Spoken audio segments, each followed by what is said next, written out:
बहुत दिन पहले की बात है। सूर्यनगर नाम का एक विशाल राज्य था। वहाँ के राजा वीरेंद्र सिंह अपने वीरता और बुद्धिमान के लिए दूर दूर तक प्रसिद्ध थे।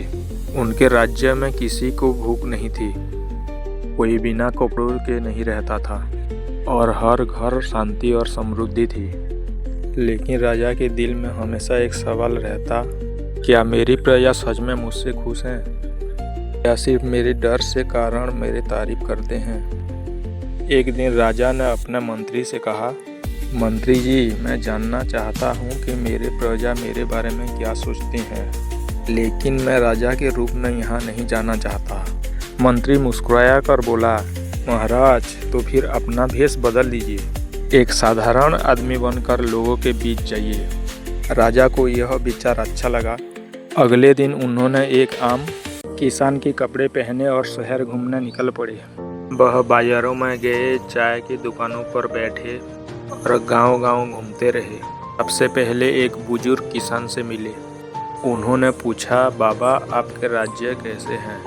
किसान ने गहरी सांस ली और बोला, बेटा, राज्य बहुत न्यायप्रिय है। उनके कारण ही हमारा फसल सुरक्षित रहती है और चोर डकैतों का डर नहीं है। लेकिन अगर सड़कों की हालत भी और अच्छी हो जाए तो और अच्छा होता। राजा ने ध्यान से बात सुनी और सिर हिलाया। फिर वह एक मजदूर से मिले।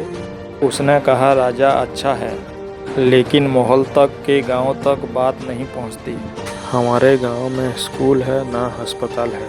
अगर ये सुधर जाए तो कोई राजा उससे बेहतर नहीं।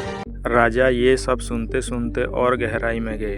हर व्यक्ति के पास उनकी तारीफ भी थी और कुछ शिकायतें भी, लेकिन किसी ने भी राजा को कोसा नहीं।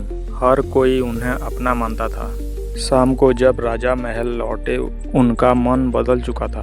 उन्होंने उसी रात एक सभा बुलाई और कहा, मेरे प्यारे नागरिकों, मैंने आज जाना कि असली राजा वो नहीं जो ताज पहनता है, बल्कि वो होता है जो अपनी प्रजा के दिल में राज करता है। मैंने आपकी परेशानियां सुनी है और मेरे लक्ष्य होगा कि मैं उन्हें दूर करूं। उसके बाद राजा ने पूरे राज्य में सुधारों की झंडी लगा दी। सड़कों की मरम्मत करवाई गई। हर गांव में स्कूल और अस्पताल खोले गए और कुछ ही सालों में सूर्य कुमार ऐसा राजा बन गया, हर नागरिक गर्व में कहता था, हमारे राजा सबसे महान है, क्योंकि वो राजा नहीं बल्कि हमारे अपने हैं।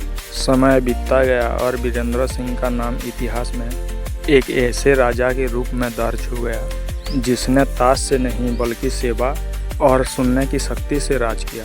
सच्चा राजा वही होता है जो अपनी प्रजा की आवाज़ सुने और उनकी भलाई के लिए काम करे। सम्मान डर से नहीं बल्कि प्यार और सेवा से मिलती है।